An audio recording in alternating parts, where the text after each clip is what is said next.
Success is not built on success. It's built on failure. It's built on frustration. Sometimes it's built on catastrophe. Navjot Singh Sidhu. My friends, how true. I've learned so much more from my mistakes than from what I've done right, particularly when it's been a situation where the market's going up. It's a raging bull market. You can throw your money at anything and make money, and you do until it stops. And you think you're a genius, and then you lose it all. So be thankful we're in this bear market, and we've got lots to learn. Let's talk about where things are. Everything down for the day except Bitcoin. Let's talk about where we are. The S&P 500, beautiful. It clicked back up. We saw our STC go from red. We closed our trade to green and move up. And now over the course of the day, we've seen things, at least candlestick-wise, morning some indecision, down in the afternoon, and maybe we're setting ourselves up for another down move. Don't know yet. We'll wait and see. Do remember that our 2-day is still in a confirmed down move on the STC, but we do have 2 candles of up movement. We can see, though, this latest 2-day candle not reaching higher highs, so that's good to see. And the fact that the STC is still negative, that's our prime indicator. Where are we for the week on the weekly? Green spinning top, lots of movement up and below, touching right there at the 200 EMA, so showing us lots of indecision. So again, not as clean and beautiful as these solid red down candles, so there may be some danger if we do have a rotation over on the half-day STC. But nonetheless, we will consider jumping in. Watch in the morning and in the afternoon tomorrow and see if you have the ability to potentially enter another practice down trade. Remember, not a stock calling service. We're not giving you market advice. We're asking you to practice trade for free with us. Okay, let's move on to where we are with the NASDAQ 100. Same kind of thing, not down about half as much as the S&P 500 that was down 0.71%. We're down 0.36%.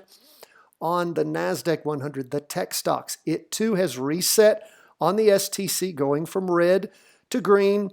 And again, just because it is up at the top doesn't mean it's about to turn over, but it could, so we'll be ready for it. Again, like the S&P 500, 2 green up candles, not reaching a higher high on this latest one, still red on the STC, so we're negative 14 with the weekly also down on our success multiplier formula, and really a doji there for this week, so even more indecision. And look at this, we are below the 200 EMA on the weekly also. So again, more negativity on the NASDAQ 100 versus the S&P 500. Keep that in mind, because many times you're not going to dump your money into both of these when you're practice trading or when you do at some point, because everything we're doing here is practice trading to learn so that someday, we're going to be using real money. Well, typically, are you going to put it all in one side, or are you going to try to play the S&P 500 or the Qs? I typically like to limit what it is I do. I don't want to have 5 different positions out there. How can you possibly monitor that many? It is difficult. So I would be looking at what is my best option. Well, as I look at where we are on the NASDAQ 100 versus the S&P 500, we can see that we are more negative on the NASDAQ 100 than the S&P, as far as where we are candlestick-wise, where we are on the 200 EMA. So just something to keep in mind. And again, you can practice trade and track all of this and see if those things prove to be true. Now let's move on to 20-year bonds. Where are they? Well, they have not reset yet, just continuing to trundle down. You might say, wow, why didn't we just stay in? You can. You can sell half your position when you hit your out point. But if you notice what we did last time, we sold it out, and what did it do? Well, it popped back up. Then it did roll down again. It's so easy, my friends, to look back and Monday morning quarterback things. Take your profit. Be thankful for it. Be thankful for 2.83% on your money in just a few days. You don't have to suck every penny out of it, because in the end, hogs get slaughtered. So Bonds still moving down, 2-day still negative, moving down, weekly still negative, moving down. We're just waiting to see when bonds are going to reset for us, move back up to the top on the green STC and let us pull the trigger again. That will happen at some point. Or bonds will recover and fly up, but there's lots and lots of negativity there. We're way below the 200 EMA on the weekly, the 2-day, and the half-day bonds. Very negative for a long time. Gold, congratulations. Those of you who did the practice trade in gold with us, 2.34%. We hit it. Boom. That was beautiful. So those of you who jumped into a practice put trade, now you might be saying, Tom, how do I determine like where this is going to go? Well, Patreon members, we have a great training for you. Two-part. It's not in video. It's actually a writing. You find it at the Patreon section where we post everything.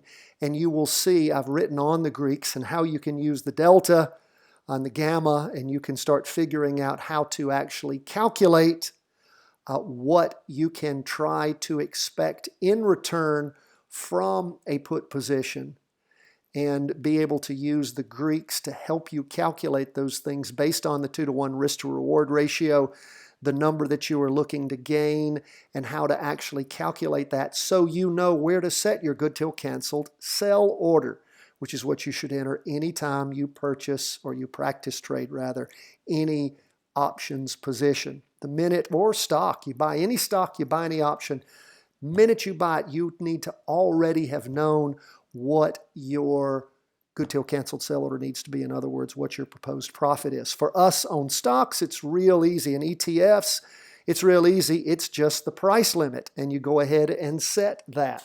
And of course, you can see here, down 2.34%, boom. A little bit more, it just takes a little bit more math to figure it out on options, but not a hard thing. So again, support us on Patreon. All that training is available to you, and it's very helpful. So again, another success. All 4 of our down trades in the last couple of weeks have been wonderfully successful. 2-to-1, 100%, 4 out of 4, bam! I'm proud of that. Don't expect that every time. Not at all. And again, if you pay attention, if you follow our trainings, that always winning formula, you know that if you reduce the size of your trade based upon the risk, you only have to win how many times out of 10? 4. Now, we won 4 out of 4. That's 100%. You only have to win 40% to still succeed. Is that not crazy? Well, I'm going to put that training at the end of today's video so that you have it and you understand what I'm talking about. I never want to talk in ways you guys don't understand. That's not what this is about. It's not to sow confusion. It's to sow excitement and success. So we look at where we are on, and is this not typical? We jumped into this trade with the 2-day going up, and about the time we jumped out is where we had that hike down and everything went from green to red. So beautiful. We took it all, and the weekly, of course, has been negative on the STC. So we'll wait for, again, gold to tick up a little while, move back up as we've seen before, and then head back down again, give us another opportunity to jump into a short trade on gold. We're below the 200 EMA.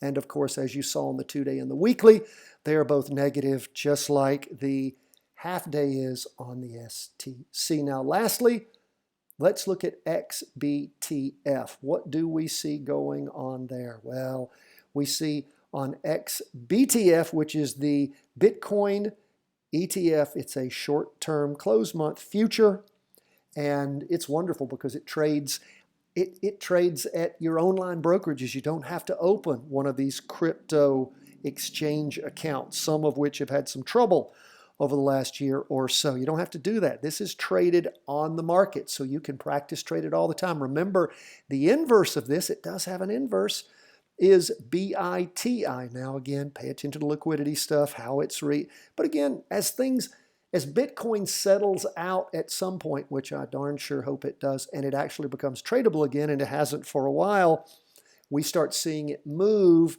and give us some predictability and start recovering above the 200 EMA, Then, and again, I'll be really excited when we get into the weekly and see it consistently moving above the 200 EMA. It's going to take a while, but we'll continue to watch. You look at the 2-day, and of course the 200 EMA, where we were below it on that one. And what I try to do for you guys is show you when I get the regular Bitcoin chart. There we go. There it is. This is again, 24-hour-a-day Bitcoin traded at one of the Bitcoin exchanges, so it shows you where we are on the 2-day. And of course, you can see we're even below the 200 EMA on the weekly. The reason we don't have that 200 EMA on the weekly and the 2-day when it comes to XBTF is because it's not been around long enough. It didn't even show up. If I go to the weekly here and collapse that in, you can see it only goes back to when? It only goes back to November of last year. So this is a relatively new ETF when it started tracking. So it hasn't produced a 200 EMA yet. That'll be coming up in the future. But that's for the weekly chart. And as far as the 2-day goes, that ought to be coming up sooner. But of course, you can see we still don't have it. So occasionally, we'll jump into where we are on the 200 EMA by going to the 24-hour Bitcoin at one of the exchanges anyway, just so you can see. So again, things are sucking wind. What are we waiting for Bitcoin? My friends, we are waiting for Bitcoin to finally settle out, settle down, hit this bottom where we hope it is now, and move up consistently. We were hoping things were taking off in these 4 weeks starting in mid-July, but it just sort of, nope, not happening. And you can see where it pretty much topped out that whole time at around that 23, 24 mark, and then, of course, headed back down, again, banging around that 18, 20 mark or so. So we'll see. It could just fall off the deep end more. That's all right. We don't care. We trade things that are tradable when they're tradable. We're following Bitcoin because of the opportunities it's offered in the past and for the hope that it'll offer some opportunities in the future. And you guys asked for it. I didn't start following Bitcoin. You all asked me to do it. So I did it based upon what you requested, and I'm glad we did it. I've had some good trades on Bitcoin before it really crashed. So we'll wait and see and hopefully have some opportunities in the future. We love to hear from you. Always feel free to reach out to us. Email us, cw@chartingwealth.com. God bless, my friends. All the best from the whole team at Charting Wealth World Headquarters.